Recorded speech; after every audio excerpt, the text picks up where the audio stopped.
just received.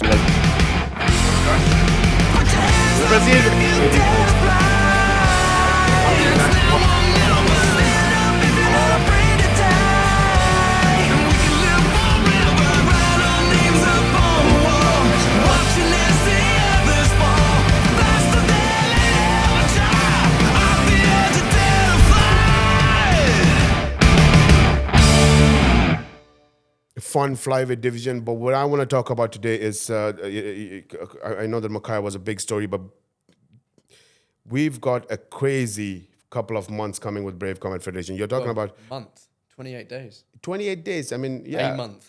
a month, and you have 4 title fights happening in a month's time, and that's something that you always want to see, the title fights, and you know this is where the real stories come in, right? I mean that's title fight stories, and I'm gonna jump straight into it.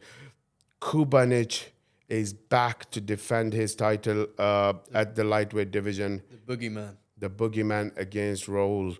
Tell me a little bit about. I mean, you've seen Kubanic fight. You've been. You know, that experience of watching him fight is a special experience, you know? Yeah. Do you know what? I'm excited for this one. Really excited. I mean, Kubanic, we've spoken about him a million times before. We've seen him a million times before. We know. And, you know, actually, we don't know what we're in for because he surprised us last time. He's always been the boogeyman. You know, we've seen him in trouble with Kamal Magomedov, where any lesser man would have gone out with that rear naked choke. We've seen him maul people. We've never really seen his striking to a high level. In comes Lucas Martins, and all of a sudden, Kubanic has got world-class striking. In comes Lucas Martins. Lucas Martins. You know what I mean? Yeah. It's Lucas Martins. Yeah. I mean, that's the striking, the knockout, the Muay Thai, the kickboxing background. And Kubanic outstrikes him. Like, we don't know what we're in for because he just keeps getting better and better. Yeah. So, I mean, I'm very, very excited to see what new Kubanic we have. But Raul, I'm probably going to butcher his name, is Tutoroli. Is that right? Raul Tutoroli. He's a guy I've mentioned to you before many times. In fact, we've mentioned to each other many times. You sent me him, I've sent you him. And, you know, it's never really come to fruition, but now we are. Here we are. He's here. What an opponent for Kubanic's technically first title defense. Yes, and that's an interesting conversation about the lightweight division, right? I mean, first of all, I mean, Kubanic, I've said this many times, we've said this every time he fights, that the reason he's a boogeyman is, one, we still don't know what his weakness is. We haven't seen that, you know. I mean, well, we thought it was striking. Yeah. Until the Lucas Martins fight. Yeah. Last year. I mean, there's a reason for him to be undefeated 14 fights, you know, like that winning streak of 14 fights being undefeated. There is something that is special about it. We knew the first time I saw him in Kyrgyzstan, and he gave me that feeling that he came to the cage, looked at me and said that I need to fight and you need to sign me to Brave. It was almost that feeling where, and it never stopped because every time you could see a crazy passion from this guy. I mean, when we had that fight in Bahrain where the story, I've said that multiple times, of when it was a no contest, I think. He was not able to get that title. The way he was like, I'm not going to leave the cage. Unless you give me the title, I'm not going to leave the cage. Yeah. And everybody, and when I told you that in Kyrgyzstan, he came and asked me to sign him, he just took my soul and heart, and I could connect with it, and I could feel like he really means it. It's not like one of those guys saying that, hey, bro, give me a fight, you know, and give me a contract. You could really feel that he really wants it. He's an intense guy. Yeah, and a lot of people say, really? Yeah, do you feel that way? But when he was asking for his belt, and to be honest, he wasn't speaking any language anybody understands, right? Like he was in Bahrain, screaming in his language that I need the belt, and the disappointment that he was showing.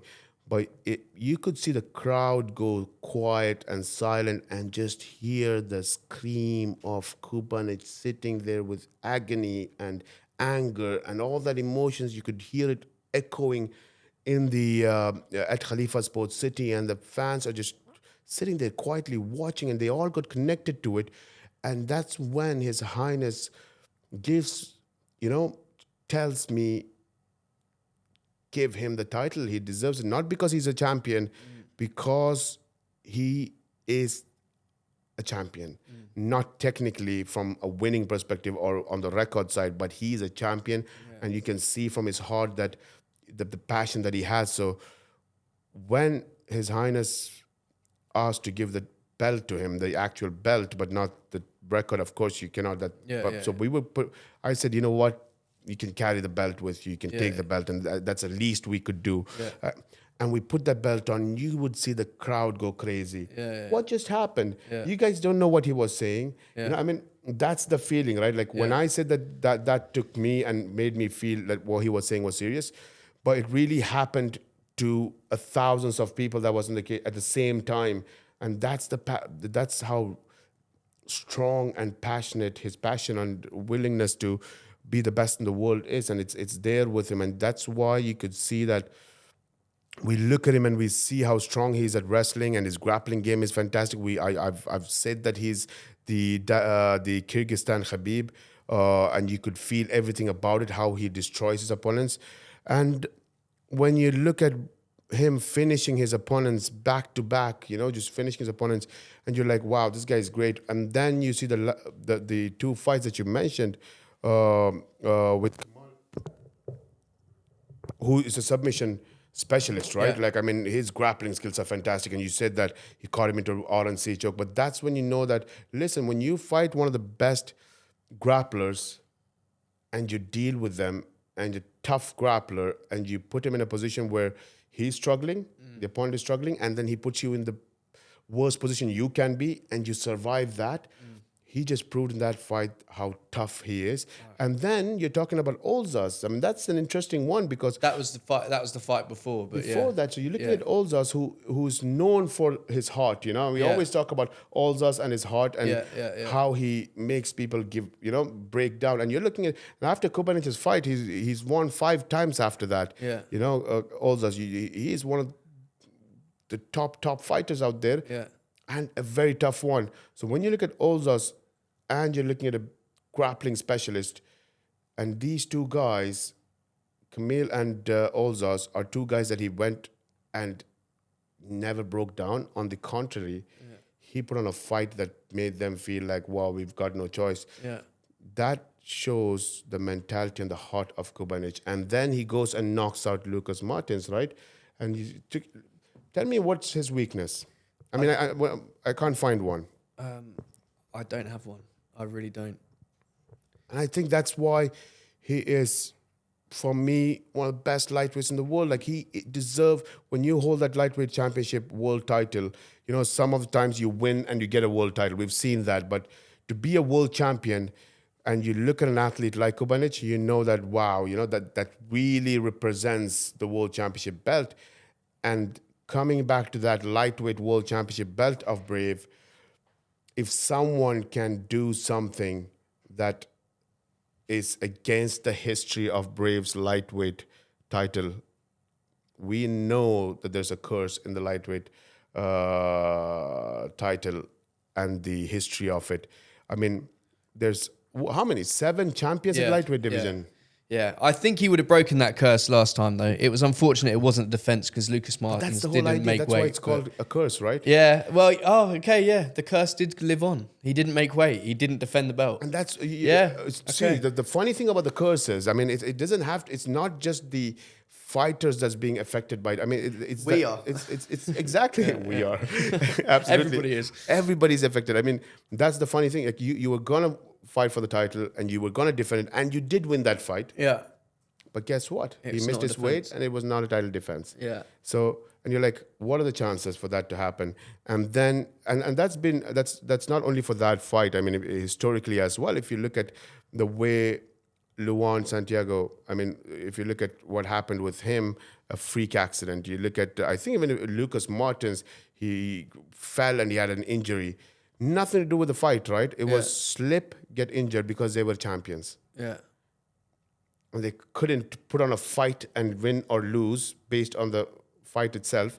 Something freakish had to happen. And then Kubanic comes, and you're like, that's the guy who's going to change everything. I mean, this guy could do that. And then he goes in there and wins the fight, and the guy doesn't make weight, and it's not title defense.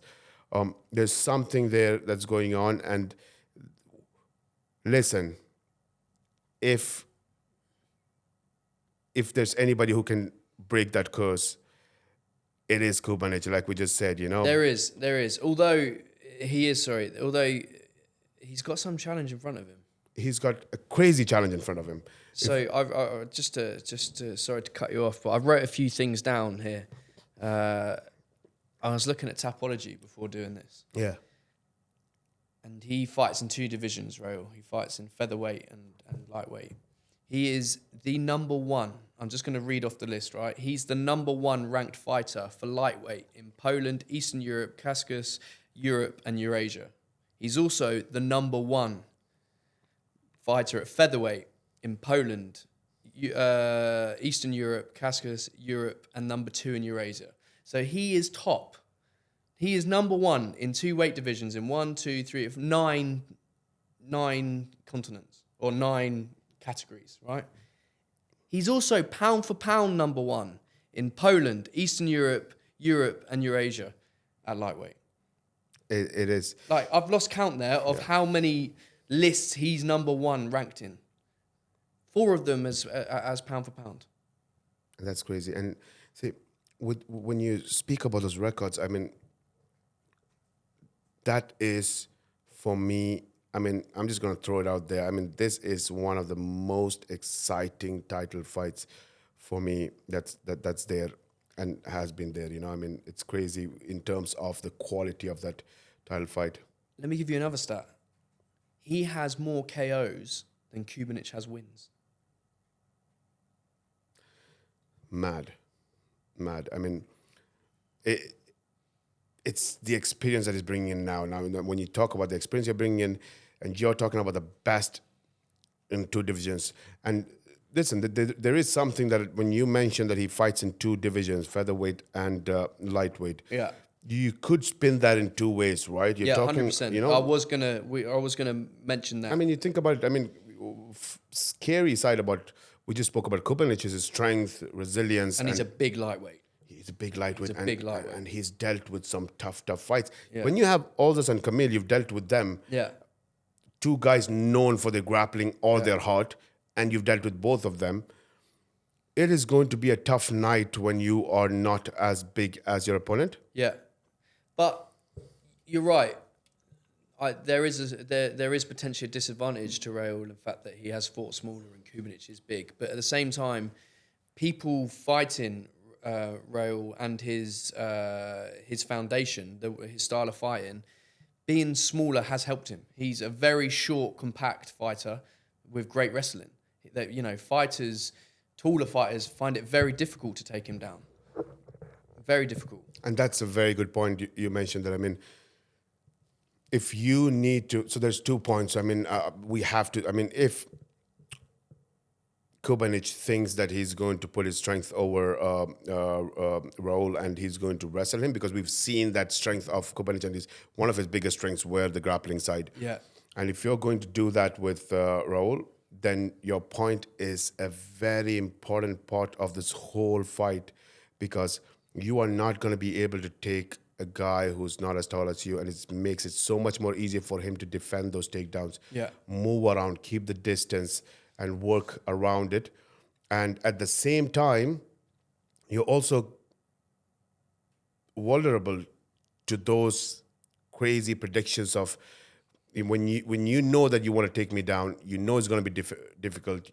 If you make that mistake of overcommitting to that takedown, shooting from a distance, shooting a little bit low, or trying to go for a single leg with a little bit more leaning forward, you've got those knockouts waiting for you. Yeah. And I think when someone like Raul, who's done that, and when you say the reason for all those records that's there to be the number one in multiple regions and countries, he's fought against guys of this caliber in terms of, I'm talking about everybody's fought has been taller than him. If he's fought in lightweight division, if he's competed at organizations like ACAs and M1s and RCCs, a lot of organizations around the world. So he's been around. He's fought in some big organizations and many organizations. So he's used to fighting guys who are bigger and taller, and he must have learned what it is that is his advantage fighting them. Yeah.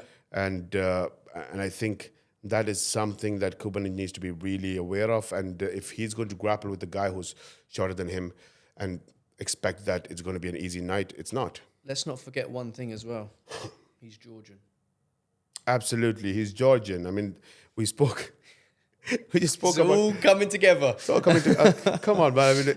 I mean, I think Georgians are going to take over Brave, man. I mean, listen. We need to think about making an event in Georgia. I think we need to go to Georgia. It has to happen. I mean, this is something we need to make happen.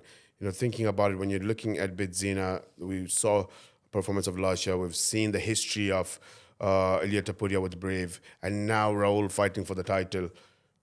Listen, we need to go to Georgia, and we need to make that happen, you know. And yeah, you know, guess what? I just put that thought in my mind now. I think 2025, we need to try and make a Georgia event happen. There's so much talent out there. Yeah. Go to the country, make an event. You know, if we should have thought about it earlier. I think we should definitely do that. So listen, Could have Georgia, been the main event. Huh? This could have been the main This event. could have been the main event. Bidzinos Makayev could be the main event. Yeah. There's a few. Right. That's for the future. Yeah, you know, yeah, we yeah. will go to Georgia in the future, and we'll look at it at that time.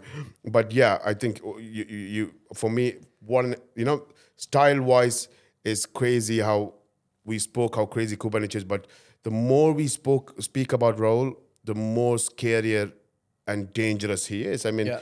there is no better competition to compete for the title, to fight for the title, who deserves it like Raul deserves it. Yeah. And I think that is, for me, if anybody today that have to fight for the lightweight title, it has to be Raul. And he has everything from the experience to the style quality of what is going to be the most difficult for Kubanic. All the way to the background as well. He started his training at the wrestling background, went out and became a kickboxer. And you're talking about a guy who's, how many fights did you say he has? I mean, you said that he had more finishes than... So 34 wins, 22 by knockout. So he's 34-7. So that's 41 fights. Listen, if you're going to have problems taking him down, and that's what we're talking about right now, right? Kubanic's wrestling and grappling strength, and making that a very bad matchup for him against a smaller guy, because it makes it harder for him to go for those takedowns. Listen, if that's going to be a problem to try to take him down, then you have a bigger problem if that doesn't work out. Yeah. Because you said 22 knockouts? Yeah, he has 22 knockouts. You don't want to stand with this guy. No. And if you think about the style of it, now there is always that idea, right? That how you can fake those overhand rights and throw those punches and set up the takedowns. And sometimes people say that, you know what, set up the overhand right, you know, fake a strike and then set up the takedowns with it. You also have to keep something in mind that if I'm not really going to be faked by your striking, because if you don't have that much fear in your hands, it's not always easy for that setup. But when you have a guy who's knocked people out 22 times, That overhand right's a threat. it is a threat. I would rather get taken down than get that overhand right. I'm like, you know what? If that's a setup, let it be. You know, I'm going down with it, No but I'm not problem. getting. I'm not getting that overhand. I don't want to risk if that overhand is real. Yeah. You know, because if it is, Oh, it's real. yeah, It's real. that's the crazy thing. I think listen. I think stylistically, it's the opposite of what Kubanic would want. Yeah. You know, It's his hardest test for sure. it's his hardest test. I think in every way possible, we are seeing a difference in terms of. I don't see that favor in any place towards Kubanic, other than the fact that you're fighting Abdisalam Kubanichulu, The boogeyman. the boogeyman. I mean, we don't know what his weakness is. We don't see a weakness. I think he's one of the best in the world. There's no competition for him.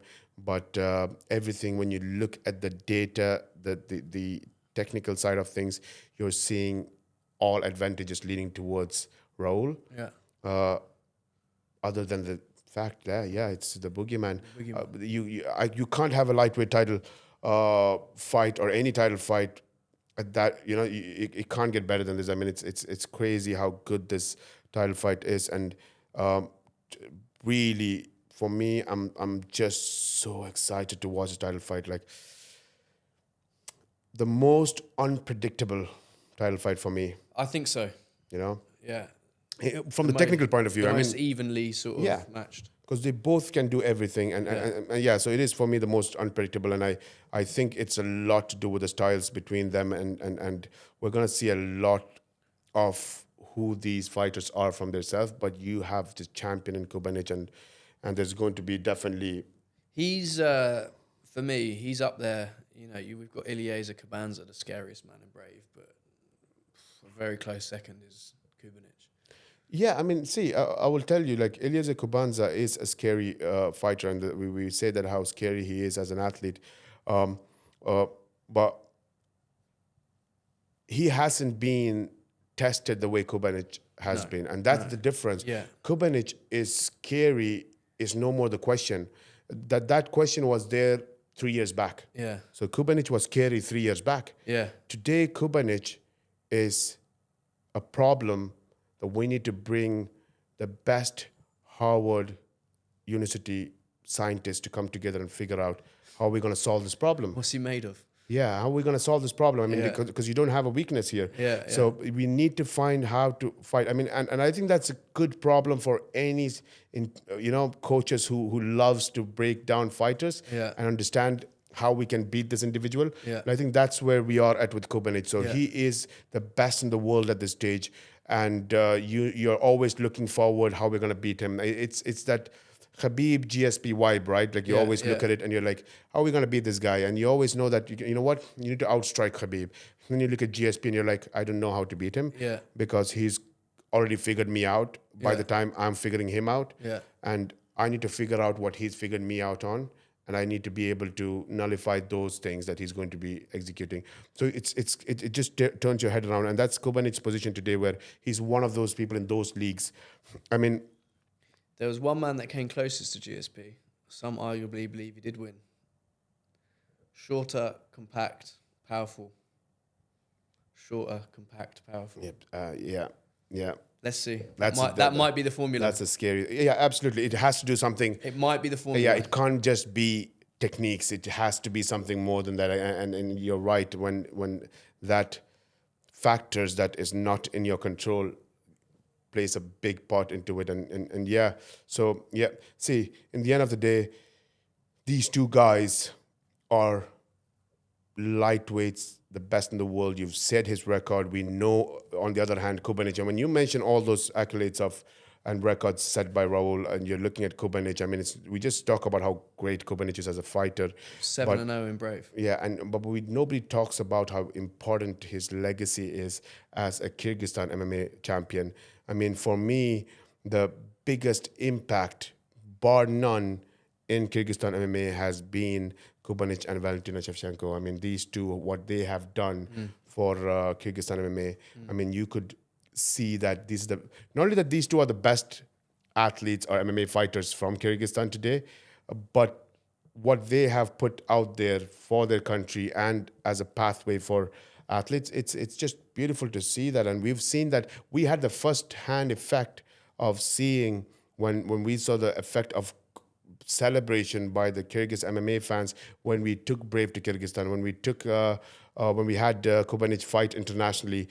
We've seen the flow of athletes that's coming in all the way to Brave, to having another Kyrgyzstan champion in Nemat. Yeah. So we've seen number of athletes, we've seen the result of athletes showcasing that we deserve to follow this lead of Kubanic, and we're seeing that expand internationally as well, to be honest. But we haven't seen that until the time Kubanic has actually entered the field at a global level, you know. And when he started showing his quality at the global level, I think a lot of people started finding that path to know that, you know, we could follow this path of Kubanic and make that difference. And I've seen that in Valentina Shevchenko, what she's done, what Kubanic has done. These two are the faces of combat sports and maybe in all of sports in Kyrgyzstan. And that is one thing that we have to speak about, regardless of how great a fighter he is and how great of the matchup this fight is. I have to give credit to Kubanic for being that face and being that legendary icon today for Kyrgyzstan. And I think there's more to come. Whatever happens in the title fight, whether the curse or not, if he breaks the curse, it just adds to that legacy. He's one of these fighters that legitimately has a whole country behind him. Yeah, absolutely. And if he breaks this curse, I think I think it just adds to his legacy, the legendary status that he is, and the status of boogeyman, that no curse can even even touch the boogeyman. You know, even the curse is scared of him. Even and that's the crazy thing. So see that's I just can't wait for it to be the fight night to watch that fight. But we got 3 more title fights to go to, and I can't hold on to one title fight.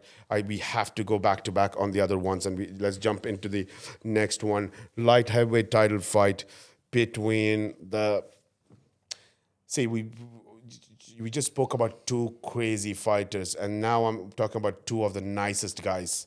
You know, when you look at Erkoyun and Alexander Vesner, I think.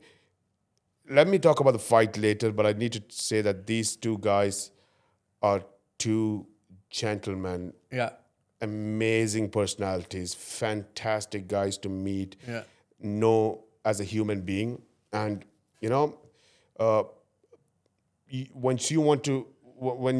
when people talk to you about fights, I mean, the guys who don't know about fighting or MMA, I mean, we always meet a lot of people who don't know MMA, and they talk to them, they're like, oh, these are fighters, hey, don't touch me, you know, I'm not going to piss you off, you're going to punch me. You know, that stereotype mentality of what they think of fighters. If I had to introduce fighters to these people that don't know what fighters are and what their habit are, I would introduce them to Erkoyun and Alexander Vesner. I mean, those are the guys that you need to, I mean, I'll tell you about Alexander Vesner. We had the media campaigns going on, right, for him. And we had our team there, and their job is to promote the event. So the whole media time was to promote the event. So he puts on, Alexander Vesner puts the belt on and says that, you know what, I can't wait to be a champion. And then the media team was like, they were looking at him and they were like, could you please say that I'm going to knock him out and be the champion? And then could you take the other belt and say that I'm going to finish that and go and knock out the heavyweight and become the heavyweight champion? I want to beat them all. And you're talking about, this becomes more interesting of a story when you know the background of Alexander Vesner in terms of his fighting skills, you know, because people didn't know this is a light heavyweight giant. I mean, this guy is one of the best fighters. I mean, he's fighting for the title. I mean, there's nothing, when you look at the guy, he's a killer. I mean, but this situation is happening, the scene is happening. And he says, can you do that? It's going to be exciting. If you make that, you know, we're going to have good. So he said, I'm sorry, I cannot do that, because if I go back home, my dad and my brother is going to kill me. They're going to beat me up. And you're like, light heavyweight title contender? He's also a double champion in Germany. Yes. Or a middleweight champion in Germany. He is already a champion. It's already a champion. And that's the crazy thing. So when I heard that, they were like, hey, this is what's happening. He just said that he's going to, like, the answer was, you know, he just said that he's going to get beat up by his dad or brother. I can't go. If they hear me do this kind of nonsense, they're going to beat me up, you know. Why have we not got them for the title? Absolutely. They can beat you up. We got the wrong bloke. and for me, I was looking at that, and when I heard this story, and I was like, listen, that's fantastic. And I spoke with Zlatko, and we had a talk, and I'm like, I'm glad that title fight between these two are happening. Not because of how good the quality of the fight is going to be, but just the fact that if you look at Zlatko and Slovenia and the MMA Federation, they always were MMA development focused team, and that's why we have a very good relationship with them. And I have a very good relationship with Zlatko, because we always thought about how can we build the sport in the country. and now we're seeing some of the top Slovenian fighters and so much stories. And this event is going to be double-headed title fight. So all that has been a development program. And when I spoke to him, we were like, keep everything aside, how amazing the fights are. We both were agreeing that he was like, when you have two guys who can become the examples for the next youth, I mean, what else do you need? What else do you want? And when this situation happened, when he spoke about his dad and brother's going to beat him up, what came into our head was that's why they are so good, because look at their backgrounds, like how they're brought up. I mean, you don't matter who you are, you're going to fight for the belt, who you are, but the background is so important, where they said that you can't go out there and do trash talk just because the media wants you to. I don't care who you are. You're going to come home and get a slap for doing that, if you act like an idiot. I mean, that's the thing. And sure, we know how important selling a fight is. We know how important that is. But sometimes there are situations like this where I look at Erko and Alexander Wesner. It's refreshing. And yes, and I'm like, sometimes to have two great, amazing guys, you have to speak out and show their quality of how good of human beings they are. But with that being said, they're not so nice in the cage. They're not so nice in the cage. I mean, you're talking about two guys who I think, I'll just put it this way. This might be the fastest light heavyweight fight you'll see. And I don't mean fastest in terms of how short the fight is going to be, in the speed of the fight that's going to take place. These are two guys you're going to see. You expect a light heavyweight fight, and you're going to expect two big guys that's going to be slow and fighting, similar to a heavyweight style fight. But I think these are going to be two top athletes and athletic fight that we're going to see, where it is going to be a pace in light heavyweight fights that we've not seen for a long time. Yeah, it's an interesting matchup. They're quite similar as well, in the sense that it's going to be a battle of the leg kicks. I think they both have that sort of style. But it's interesting. You've got Alexander Wesner, who's typically a middleweight, moving up to light heavyweight, straight into a title fight. You've got Erko Yun, who I personally think is a natural middleweight. I think he's quite small for light heavyweight, but at the same time has fought at heavyweight, and got knockouts at heavyweight. So he's a monster. But I personally believe he should be fighting a middleweight. So to see these two guys at light heavyweight, I think you're right. I think it is going to be, I think you're going to be blown away about how quick they are and how technical they are for that weight class. Yeah, and I think that's the advantage for these guys. You mentioned that Erko is a natural middleweight, as you feel, and I think that is going to be something we have to see in this fight, because if he's a natural middleweight, then we're going to see, because when you look at Alexander Wesner, I think there is one thing that that from his study, he's looking at a light heavyweight fighter where he feels like he's a smaller fighter. He's fought in the middleweight division, and he feels like he's going to be quicker than Erko because of his experience in the middleweight division, and he feels like Erko is a light heavyweight. So I think that is going to be something that we can test, because and from the fights that we've seen of Erko at light heavyweight, we've seen him always the quicker fighter. Yeah. He's always the fastest. He's got that explosiveness, a lot of explosiveness in him, and that's the result of his wins all by finishes, and there's a reason for that. And I think the fights he's fought in the past have, particularly for Brave, have lent more towards his style. He's a counter fighter, and I think the fighters he fought didn't have the technical prowess he does, so did rush forward. They did come towards him. I think he's fighting a more technical fighter now in Alex. It's going to be aware, okay, he's a counter fighter. I'm not going to give him what he wants. I'm not going to rush in. I'm going to stay the distance. I'm going to pepper you with leg kicks. I'm going to look for the takedown. So I think it's going to be an interesting test. I think that Wesner his fight IQ is a lot higher than his previous opponents. And I don't think I don't think it will be a first round counter knockout that we typically see. Yeah. And in saying that, if he does get the opportunity, Erko will put your lights out. Yeah. Oh, absolutely. And could you check what's the knockouts of Alexander Wesner? Because I know that, he's not someone that... 6 KOs. He's got 8 out of his 10 wins are by finish, 6 with KOs, 2 submissions. So, if you think... So you have Erko that's finished all of his fights, and then you have someone who's have 8 out of his 10 wins by finishes. And two guys who are, and when you look at Alexander Wesner, he thinks that he's going to be faster than Erkoyun. And Erkoyun is known for his explosiveness and his speed against all his opponents. And if Alexander feels that he's going to be faster than what Erkoyun is going to be explosive, and then they both have 199% finishes, I don't know what's going to happen. I think that this is going to be that fight, and that's the beauty of it. We just spoke about, it just turns upside down. We just spoke about how nice these two guys are and how good they are. But when the cage closes, I don't think there's going to be anything other than somebody punching somebody head off and finishing the fight. I think that's what's going to happen. We're going to see.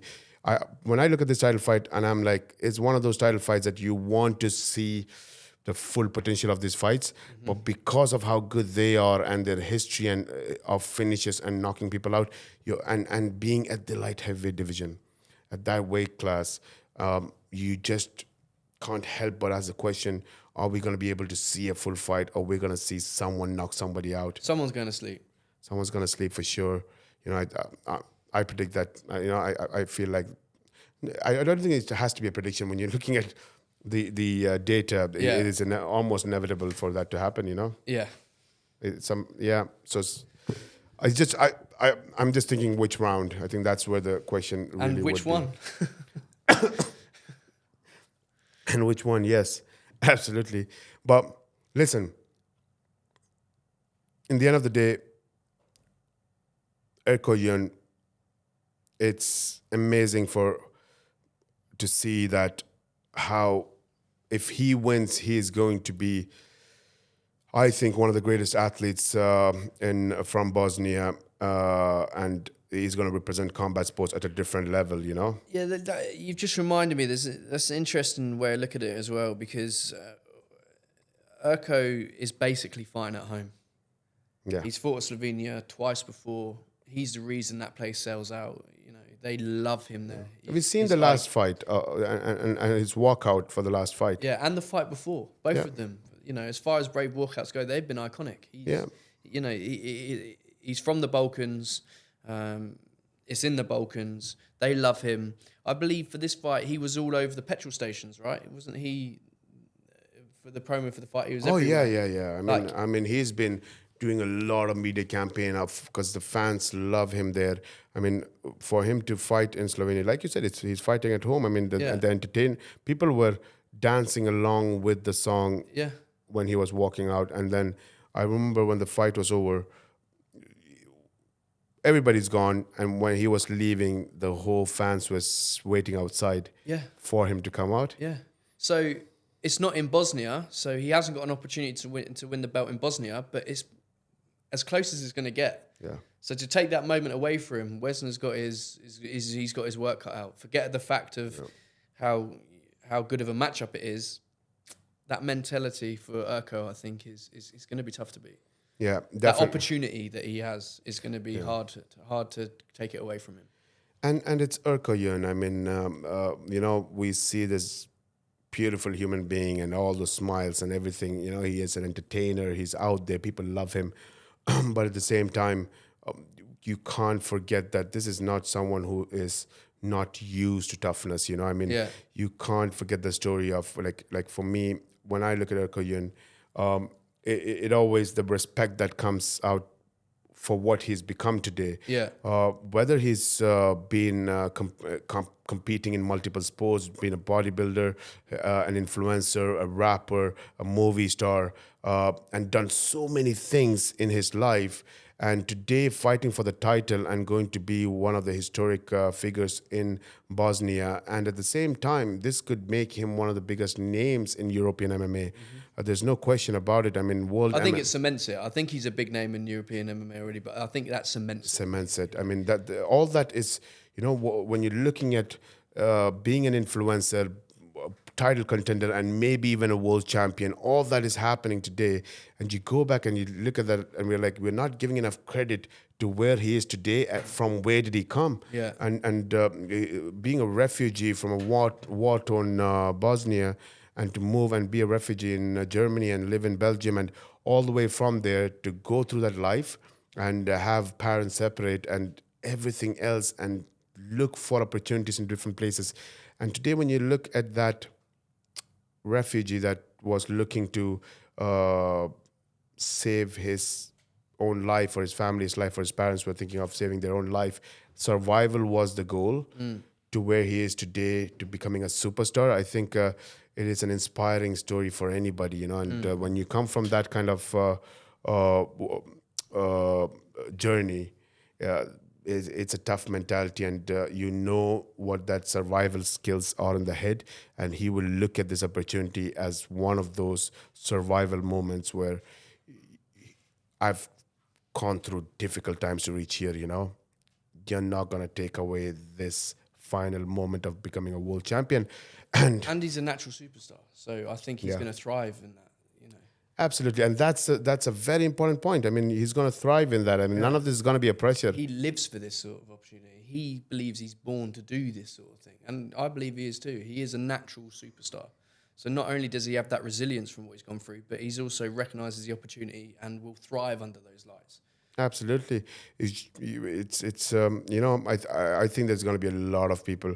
There's going to be a huge fan base because they love Urko. There's going to be a huge fan base that because they look at him as a fighter they want to look up to.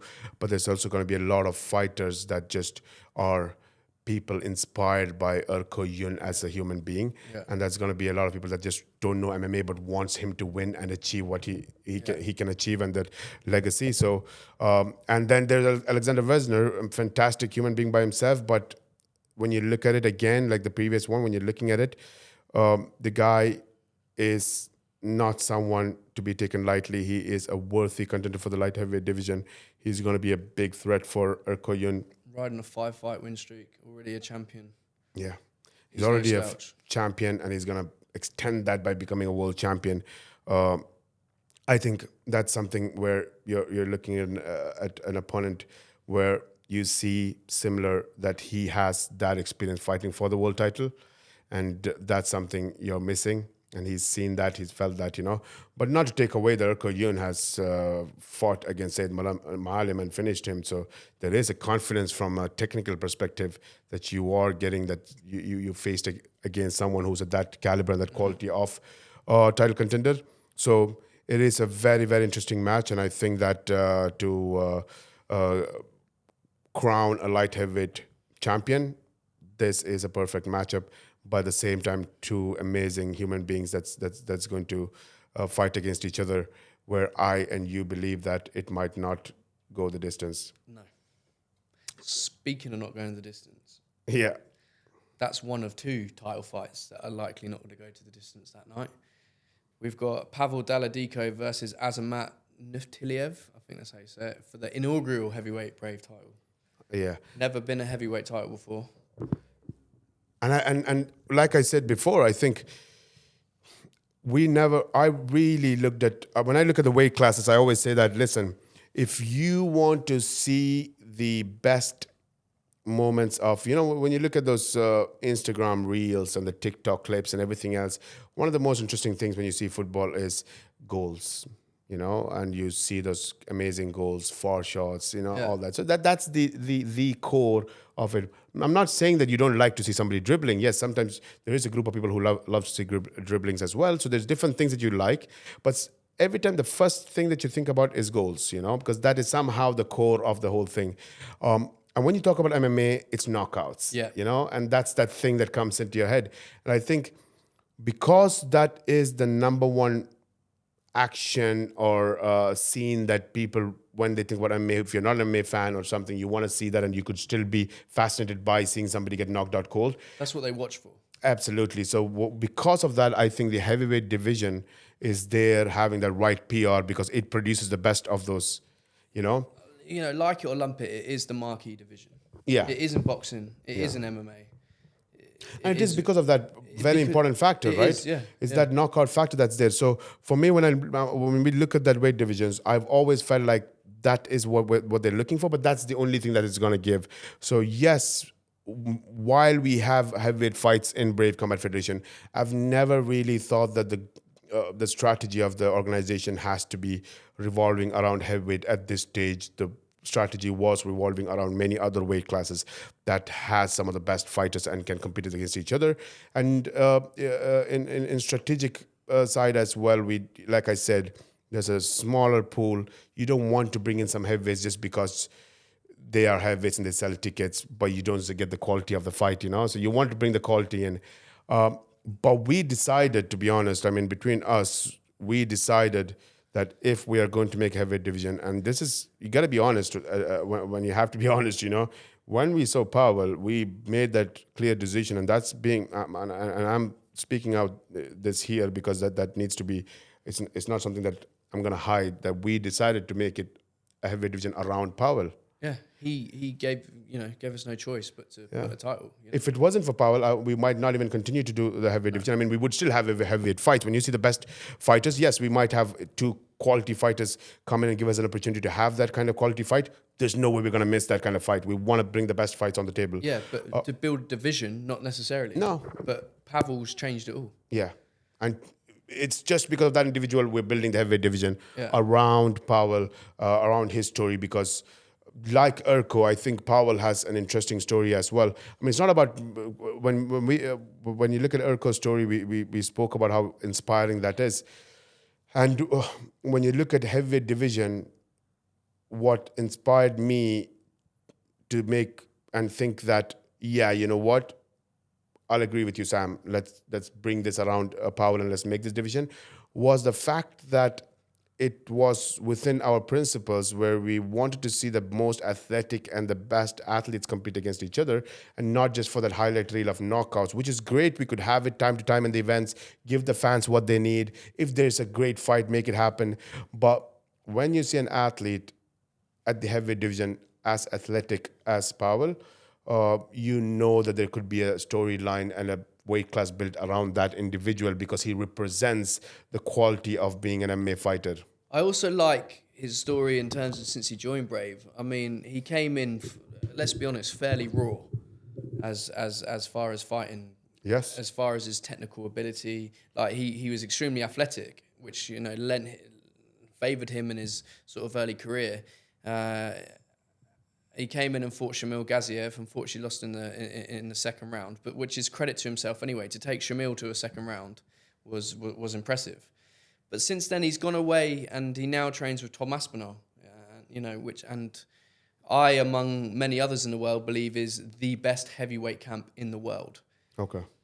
He's gone away and redesigned himself and come back not only incredibly athletic, but an incredibly good fighter. He's good everywhere. You know, he rightly so that he should be fighting for a belt and a division around him, because he's gone back and he's put the yards in to give us no choice. Yeah. I remember him, we had the press conference in Slovenia for the previous event in Slovenia, and we were there, and he just came next to me, grabbed my hand in a very polite way, told me, let's sit and have a discussion. I need to fight for the title. I want to be the champion, you know. There's nothing more. I'm like, he is one of the most dedicated fighters to Brave Combat Federation, and he knows a lot about what we're capable of doing. And that's what I love about him, is that he's one of those guys that it's not about winning or losing. And believe me, again, it's the heavyweight division. We just spoke about it. It is a punch away. You know, it is a TikTok reel away of anything that could happen, you know. So that's what it is, that division.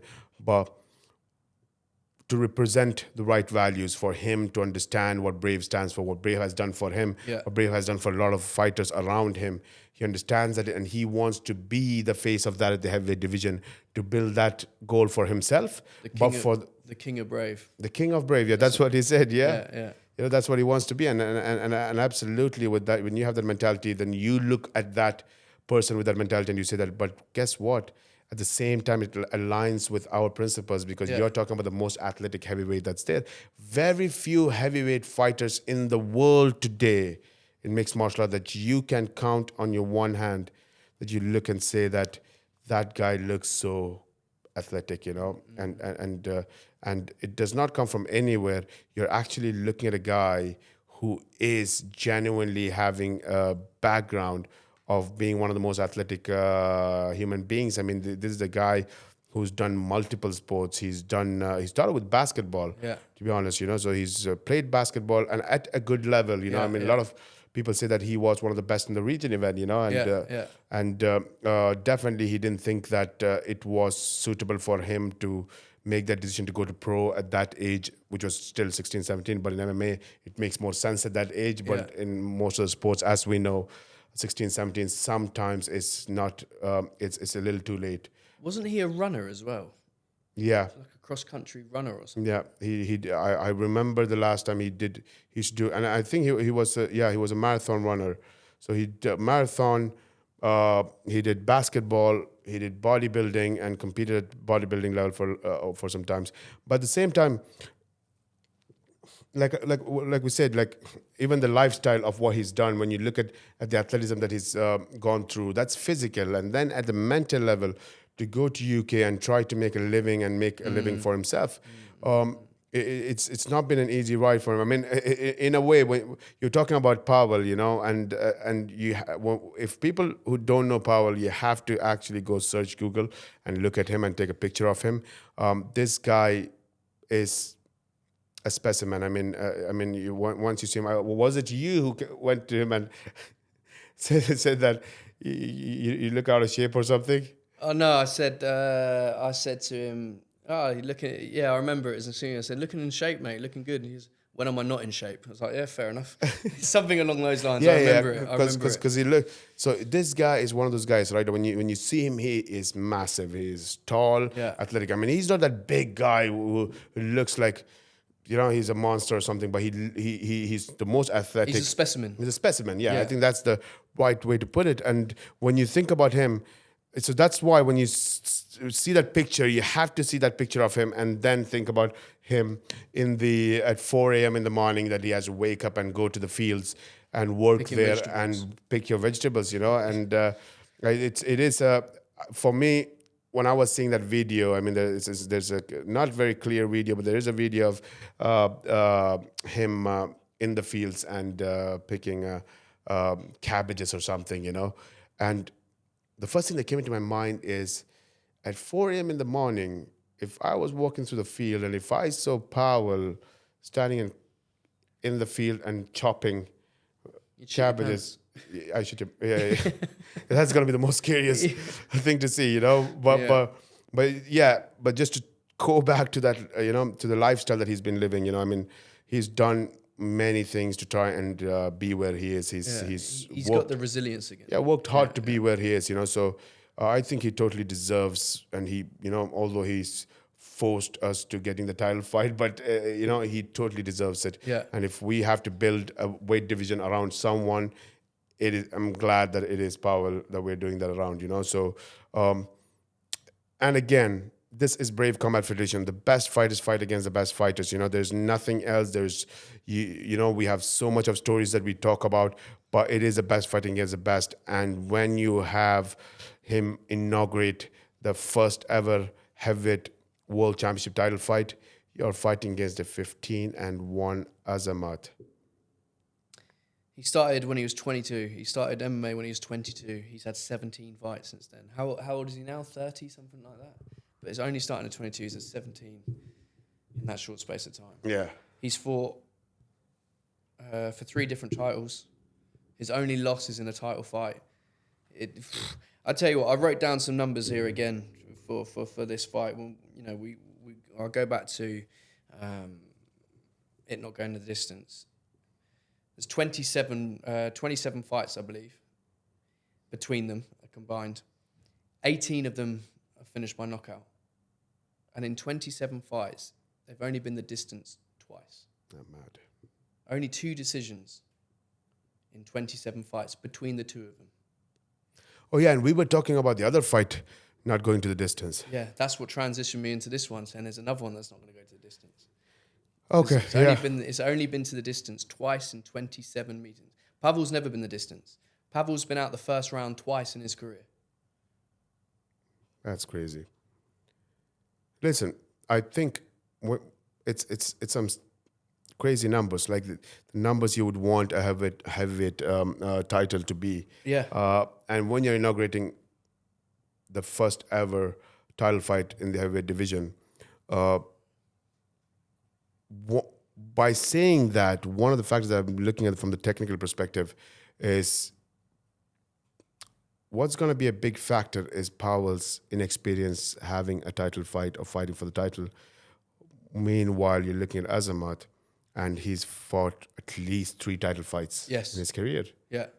And I think that's going to be a big factor to fight for the title and go for a 5-round fight. I know what we're looking at. 5 round is you're thinking too far for sure. I'm not even thinking that. Typically, I would sit here and agree with what you're saying because in theory you're right. But I think Pavel's at an advantage here because he trains and has been through title camps with Tom Aspinall, who's the heavyweight world champion. Yes, absolutely. He's surrounded by it every day. He that's his. They share the same coach. They share the same training partners. They share the mats with each other every day. He's been through the training camps as a body for Aspinall when, fighting for titles. So typically I would agree, but I don't know. I think Pavel's very, very smart and very dedicated to MMA, and he'll understand the gravity of what he's being involved in, Some guys will just be bodies to help. I mean, you train around champions. I mean, that's a lot that goes in for your confidence level. But is it the same as fighting? Maybe not. But there's not many people that have what Pavel's got, if you know what I mean, in that environment. So it's a unique environment. So this circumstance, without that environment, I'd agree 100%. But I feel like that environment particularly helps Pavel. I think it gives him, it closes that disadvantage a bit more. Oh, absolutely. Close the disadvantage much more. I mean, if I was going for a title fight, I would want to be training with a world champion. Yeah. And I would want to be in a camp. And then how many camps do you know because when you mentioned it the way that you mentioned it, it just got me thinking that you used the word the best heavyweight camp in the world, and I'm like, how many heavyweight camps do exist? Like how many? Yeah, I said it that way for a reason. It's like there's one, and it just so happens the figurehead of that is the world champion. It's the world champion. I mean, if you want to prepare for a heavyweight fight, there's one place to be. Yeah. And that's where Pavel is. Yeah. So there is no question that he's prepared for the fight. Yeah. He is prepared for the fight. But again, this fight is because these are 2 fighters, and we're talking about Azamat, and Azamat is consistently. I mean, it's very similar to what we spoke about when we're looking at the lightweight title fight, right? Based on the styles, and we are seeing that similarity here. When Azamat is used to fighting at a heavy division, and it's very different from that question because we're talking about Raul, who's fought in featherweight and lightweight. But when you are a heavyweight fighter like Azamat, you're always consistently fighting with taller opponents and bigger opponents. Yeah. And it's worked for him. It's never been an issue before. Absolutely, and that in a way that helps him to grapple better, for going for takedowns better. It's not the other way around that he has to worry about getting taken down. So I think from Azamat's perspective, it is a tough fight for Pavel because let me just think about from Azamat's point of view, right? I mean, you're 15-1. Yeah. You have more experience fighting for title fights. You are champion in 2 different promotions. Yeah. And you're talking about when you're a champion at Large Pride and RCC, you're fighting against some of the toughest fighters from Central Asia and Russia.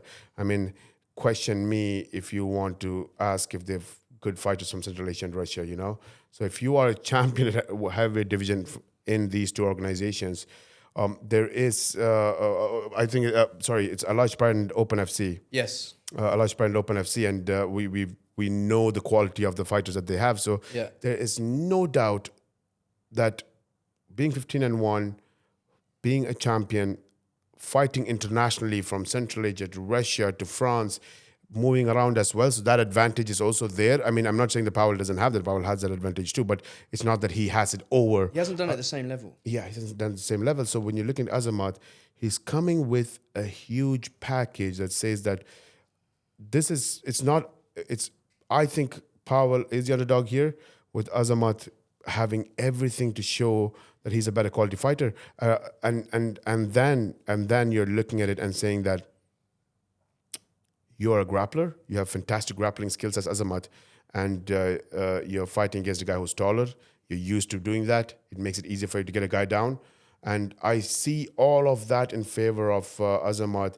At the same time, where I see Powell's athleticism and how to take down the movement, he could. If you're thinking that's Azamat's going to grapple you for 1 round, 2 round, and if he out grapples you and avoids that knockouts happening in the first 2 rounds, and you think that the next rounds are going to be easier because it's a heavyweight division fight, you're going to be tired.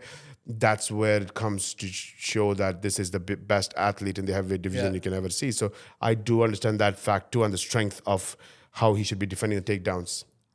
And I think there's a similar to the like Real. I think there is the threat of that overhand as well. You know, with the grappling heavy,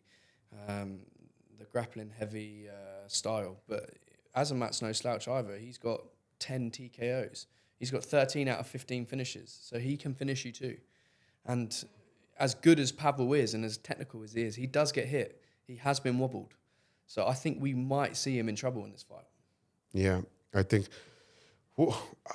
If you're talking about Azamat, I mean, the more we speak about Azamat and break him down, it looks like he has advantages in many areas. Yeah. I see 2 areas where I see Powell having the advantage, and those 2 areas are the athleticism side of things, strength as well. I think he's so strong. He's so strong. He's very strong, and at the same time, like you mentioned, the experience and the background, who's training with, and that comes in the preparation side. I think it's going to be massive as well. How good he's got in a short period of time. Yes, true.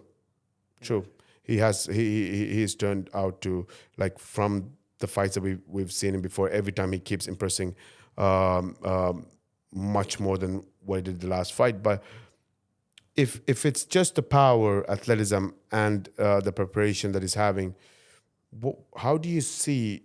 Or what do you think should be the strategy for Powell to win this fight? I mean, to be the champion, what should he do? Stick to his natural attributes and advantages. Keep the fight long. Keep it at your distance where you have the advantage. Yeah. Use those knees when he comes in for a takedown. And I think, that's how I think. Keep it at a distance and use your natural abilities. He's so good with his knees. He's so good with his elbows. And if he can keep Azamat off him, which is going to be a task, I think he gets the job done. Yeah.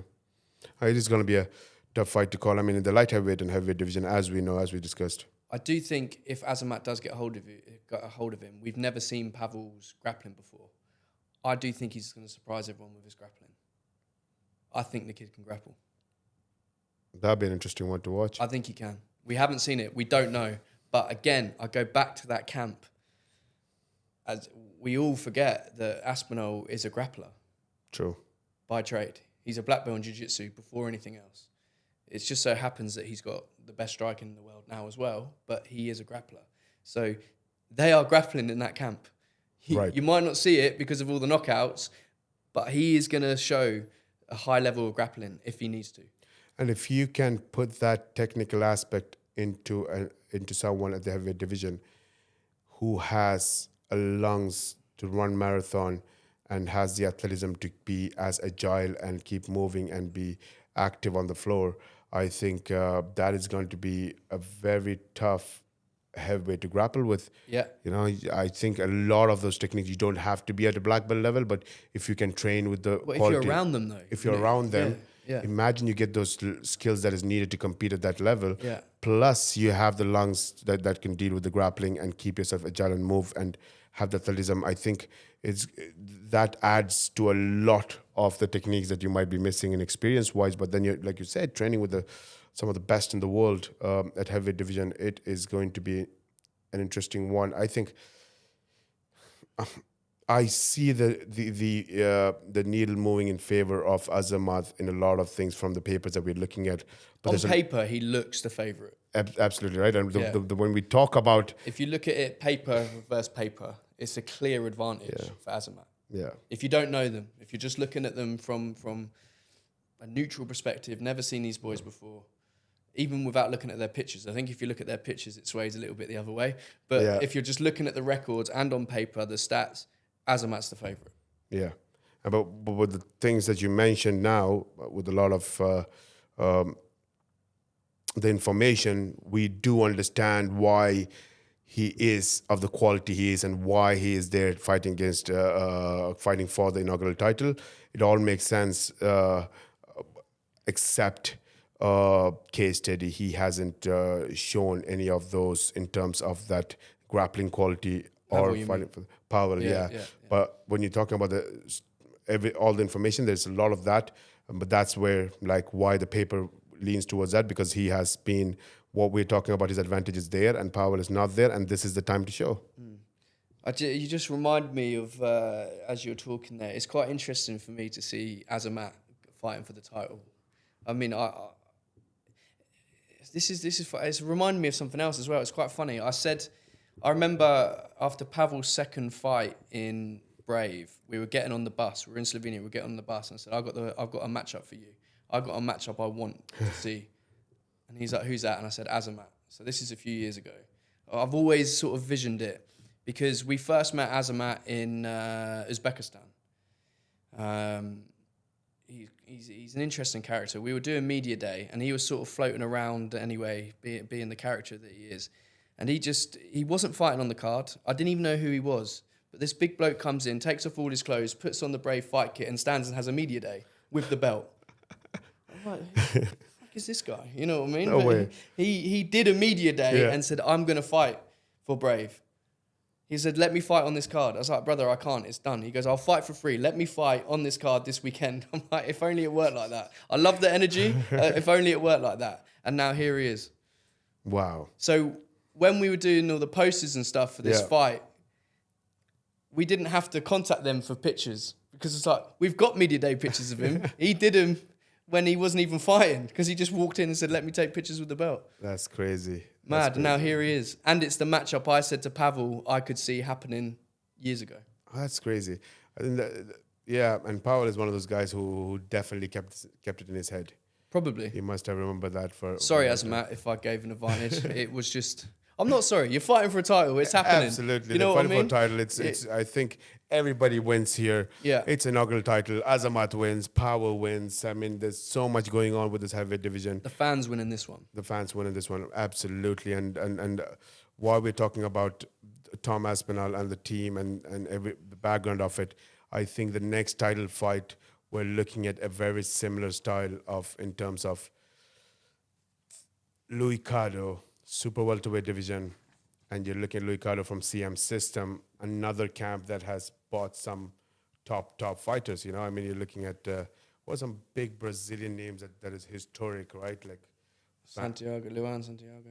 He's from there. Yeah, but historically, if you're looking at it, And Anderson yeah. I mean, the legends of the sports. Yeah. Right? I mean, you do sometimes legacy is that. You know, that passes on where you are part of some, you know, the team or the people that's around that has been there from the beginning of MMA. Yeah. I mean, how are you going to buy that experience? You know, I mean, like, it's crazy. I mean, you've seen the evolution from day one. So you've been figuring out problems of dealing with the evolution of MMA since day one, you know? So you've been trying to get athletes who are good at jiu-jitsu and striking the old basics all the way to today, you know? So you've been figuring out people at that time successfully. Yeah.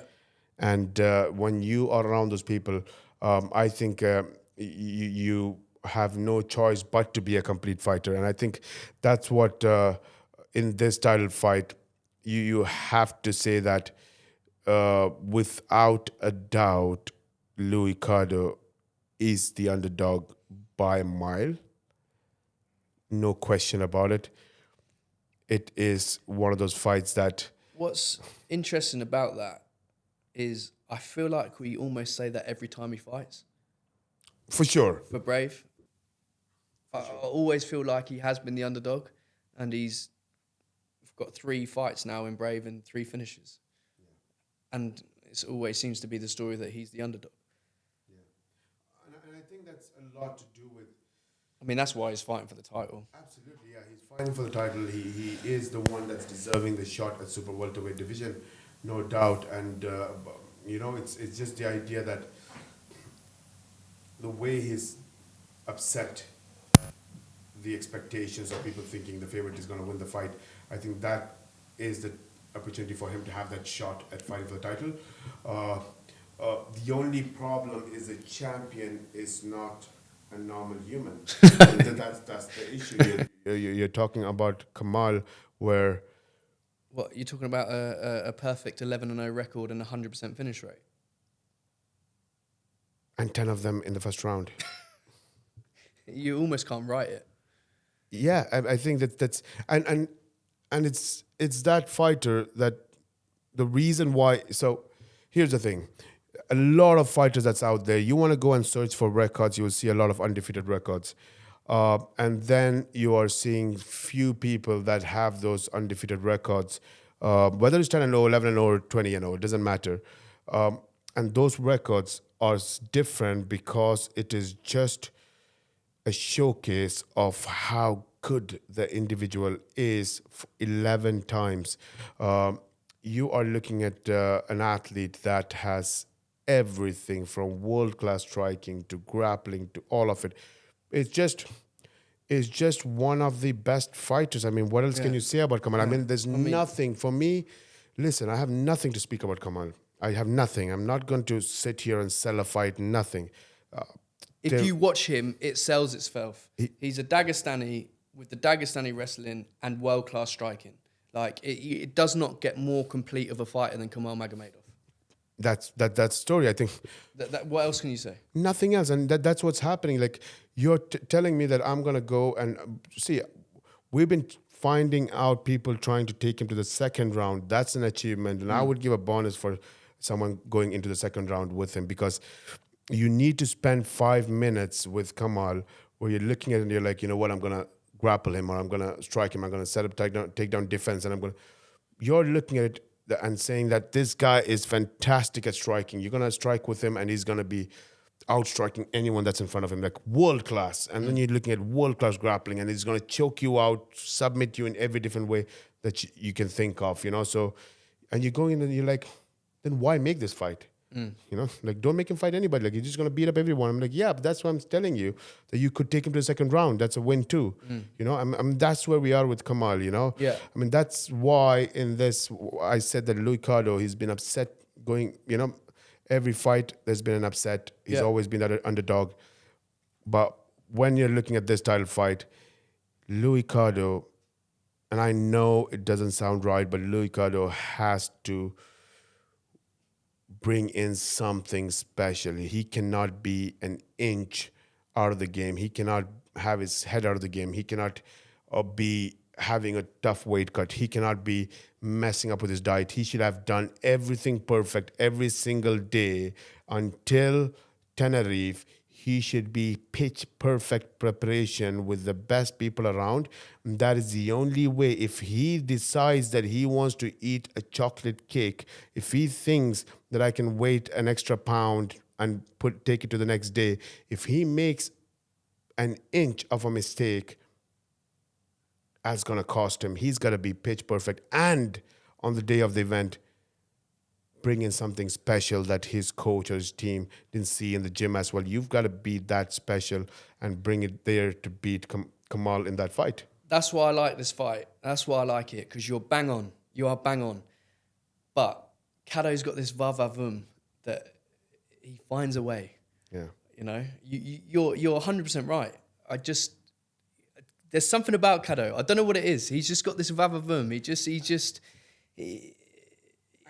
He can find a way. He always seems to. You're right, and I think, I don't know if when we used to play arm wrestling in school. Yeah. Sometimes we just playing arm wrestling and we're both trying to push each other's arms. Sometimes you gotta it's easy to pull your hand back and let go of the speed, and you just pull your hand back and take Yeah. the momentum out, and then you go back in, right? Yeah, yeah. So you play that game sometimes to let it go. So it's almost like that I feel like sometimes when it is too crazy of technicalities, like if you have the likes of Kamal fighting Kubanic, for example, they're both good at everything, fantastic guys, and then they have to put the preparation in. When you're at that level, sometimes you just need to, take a page from Chael Sonnen's book and say that, you know what, you're in a fight. Yeah. So chin down, forward, hands up, and walk And in. have a dig. Walk in, and you're gonna go into the fight.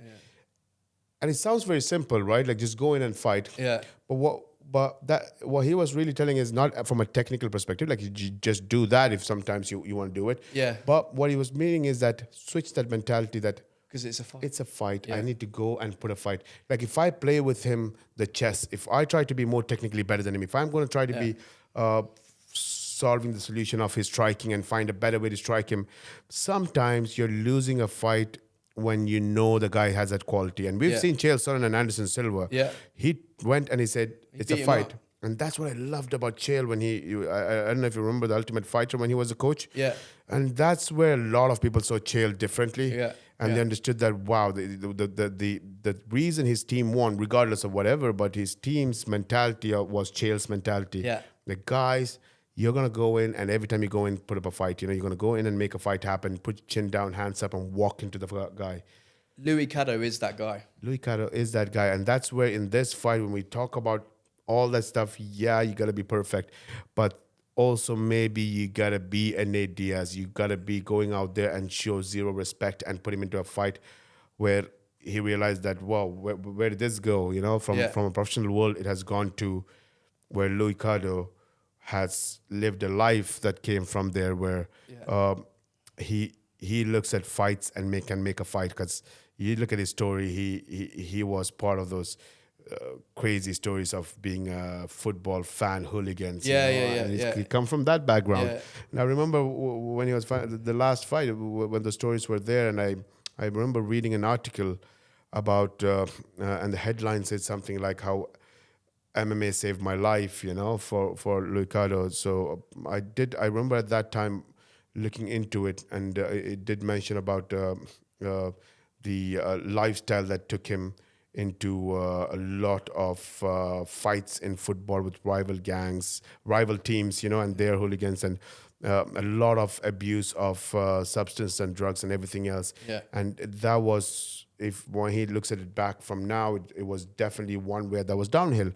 And from there, although I think he was Team Curitiba that he was supporting, in fact, I could be wrong about this, but I then think you're right. and at that time they were, it was almost like the derby, Manchester Derby or things like that with Curitiba and another rival club, and someone from the rival club actually invited him to come and do Muay Thai. Oh, wow. And that changed his life. Yeah. So he was fighting with the rival clubs and the world that was going to take him to the next level. But then the rival club, someone from the rival club actually asked him to join the gym and train Muay Thai. And then from there, it was a different world. But what I mean is, he's coming from the streets of Curitiba. Yeah. I mean, he's seen violence every single day. He's been part of that circle of seeing violence. And he's seen, and you're talking about, this is Brazil, this is Brazil, and you're going to see in the streets of Brazil, and you're living this life. And if anyone who doesn't know how big football is in Brazil, I mean, you just need to go and Google about it, And how tough Brazilians are in general. Absolutely. As far as football fans go. And the craziness within because you sit in this part of the world, in Europe and the other part of the world, and you don't really see on television football leagues in Brazil. Yeah. But people have no idea how competitive the football league is and how crazy the fans are about it there for their league, and that when you are part of that gang fights between the hooligans of the teams, it's not a good place to be. It is a blessing that he's alive, and got out of that. When you come out of that and you see Louis Caro and he is part of mixed martial art. You're telling me that he's gonna fear something. I think no, you don't have that in your heart. He's that guy. He's the guy that you were describing, that Chael Sonnen mentality, that underdog mentality. I don't care. He's that guy. He's gonna make this fight a fight. Yes. It's gonna be a fight in the street, and that's what's gonna make it. He's gonna go out there, and he's gonna, when the cage closes, he's gonna get that switch, that mentality, and say that, listen, you're thinking to win and the title. I'm gonna make this a street fight, and I'm gonna beat you and try to hurt you and try to make you bleed, and you can do all the technical things you want. You might be the perfect fighter, but I'm a fighter. You know, like that. Yeah. Perfect athlete kind of versus the fighter. Yeah, and those kind of fights could go either ways, And Yeah, they could. They could. It could be complete technical domination. Exactly. Which is, we can all see that happening. But we can also see the turning it into a fight and winning a fight. Exactly. It's interesting. It's an a interesting lot to do matchup. with the mind as well. I think it depends on what they do before the fight, during the media day. Yeah. I think there should be there's going to be a lot of mental warfare going on there, and it is going to be tough to have that mental warfare because you're talking about a Brazilian and from an opponent from Russia. So you're looking at Russia and Brazil. So there's not much of communication that they could have. No, and I think the mind games are going to come more from Kado. I think that by nature, the Dagestanis are respectful. Anyway. But absolutely. And he's got the confidence in his ability. Yeah. So I think, if anything, the mind games will come from the Brazilian. Absolutely. There's two things. One is that Kado has to play the mind game because you're going there and making it a fight. If you make it into a competition, then it is about a lot of techniques and setting it up. But when you make it into a fight, the reason it becomes a fight is I bring the emotions of a street fight in you, who shouldn't be bringing that emotions here. Yeah. You knew I was going to fight. You knew you prepared for it for 3 months. It's a world championship fight. You've done this. You're one of the best. But what you didn't experience throughout your past fantastic career is you never got into a fight and felt like it's not a competition. Yeah. You didn't feel like, why do I feel angry and emotional and disgusted and feel like I have to prove something, and all that emotions that I shouldn't feel in a competition coming because I thought it was a competition. And you just brought those feelings in, and that's what it becomes a street, because once you're in the street, you feel like there's something at line here, your life, your wallet, your something, And once you get those extra emotions that is not related to the sport itself coming into your mind, I think that's the mind game that makes that, when we say fight and a competition, that difference that he should bring in. And once that happens, he thinks if he takes a second to fix that problem in his head during the fight, that animal's going to get you. Yeah, and it's going to go somewhere. So he needs to get into his head, and I don't know if how he's going to do that because of the language barriers or because of. But at the same time, you also know that he could do it in the fight, though. He could, for sure, in the fight. You would do, like, you've seen Nate Diaz slapping his opponent. Yeah, you know what I mean. Sometimes you want to do something of that sort where you feel I like... think a slap in the face is pretty universal language around the world, Yeah. You don't need to translate that anymore. I don't think they need a translator for that. A slap in the face at weigh-ins or something is pretty universal. It definitely is, and I think that and one last thing that I don't think, if you're trying to do play the mind games and Kado, like you said, they are very respectful in Dagestan out there, but they also take it pretty seriously. Yes. On the other hand, they do. So, yeah. They don't play games. Yeah. So they do. So I don't know how that could play out. Yeah. Like, it depends on what Kado does, how it affects him, and how much of that focus will be taken out of the fights. But it is a title fight, and when you have a title fight to become the world champion, you have to use every single advantage you can, and if that is throw the kitchen sink at you, get the mind games playing, you got to do everything from your preparation to all the way to entering into the heads of your opponent, whatever it takes that gives you an advantage. And I think from a background of the experience that Kado's team has and what they've been doing in the MMA world historically, I think there's already a plan set in. We just need to figure out what that plan is. Can't wait to see it. So, listen, all the title fights, every single one of them, I think that there's no better way to start it than my favorite. That is going to be Kubanich versus Raul. I think it is something that I'm really looking forward to, and to kick off the 4 title fights with that title fight. I think it's fantastic.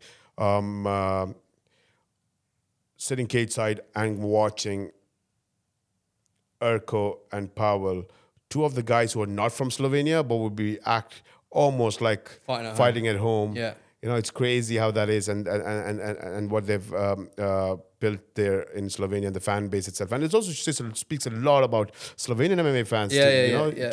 How much they care about good fights and people and the characters and what the country is about. I think it's beautiful when you look at it and you have. It's crazy, yeah. But I've never thought about it this way. That you're having an event in Slovenia, and the co-main and main event, and 2 title fights, you don't have a Slovenian fighter, and that's what you can have in Slovenia. And that speaks a lot about Slovenia as a country, where once you go to Slovenia, you do realize that it's always about appreciating quality, appreciating exchange of people's culture, and really enjoying what you bring on the table, and to offer you what we have on the table, and that's always been the mentality. And you gave out a shout out to Zlatko earlier, Zlatko Mejic, and I'll do the same again now. But it's also down to the events he puts on with Brave. Absolutely, he knows how to do it. He does it right. Absolutely, he does it right. He knows what the people there want, and it's credit to him that these guys are superstars there as well. Yeah, and that's the combination that we always bring in. Like we always say that what we could do is to globalize everything to the rest of the world, from the athletes to what they're doing in the country. But you have to make sure that you have a team that understands what you're globalizing, because that local factor, national factor, you have to understand the culture, you have to understand the people, like you mentioned. And when you have partners like Zlatko, He's one of the best. He's one of the best. He's one of the best. For no doubt about it. So, to be there and be cage side and watch Urko and Pavel having Slovenian fans cheer for them, and on the cusp of making history as a Bosnian fighter, and Pavel or Azamat as a first inaugural heavyweight title fight, I think it's going to be a fantastic night right there. And like we said, from all those record-breaking history, amazing characters, and crazy fights like the first title fight, what a way to finish it with a raw fight that's going to be pure talent against a street fighter mentality, and that's going to be a fight title fight. So all 4 of them are in its own way different. I just feel like the light heavyweight and heavyweight division, as people would expect, and I do expect that it's not going to go too far. No. But we never know. I mean, these are very athletic heavyweights fighting, so they could be something that we could see differently. But listen, it is exciting. Always fun to have that chat with you and discuss these fights with you. Likewise. I think we should come back again and talk more about the flyweight division, because that stuff is happening on one side, and there's something gonna cook up in the future. I'd like to hear what Mokaev has to say as well. I think we should do it with Mokaev. Oh yeah, absolutely. I'd like to see what he has to say about it. Yeah. I know we heard from him just before he joined Brave, but I want to see, now he has joined Brave, he's back home. I want to hear what he has to say about it. Yeah. Who he wants. Yeah. I don't know if you heard Shahid's one of the interviews that we did with him, that he was almost doing your job at that time, and telling exactly what needs to be done at bantamweight division, like who should fight who, what makes sense, what not makes sense, and that comes from the intelligence of the business as well. And I think Mokaev is very similar in that sense, where he sees the bigger macro picture and sees what's going on and knows that. So I think that would be a good discussion on the flyweight division to have with Mokaev as well, and see what he thinks. So listen, it's like I said, we for Brave, from now, this is the month of the 8th anniversary for Brave. So it couldn't have started better other than with 4 title fights. We have a crazy rest of the year in front of us. A lot of things going on, a lot of things happening, a lot of upcoming news is pending to be announced, and it's going to be fun. And let's catch up next time. Thanks for having me. Pleasure.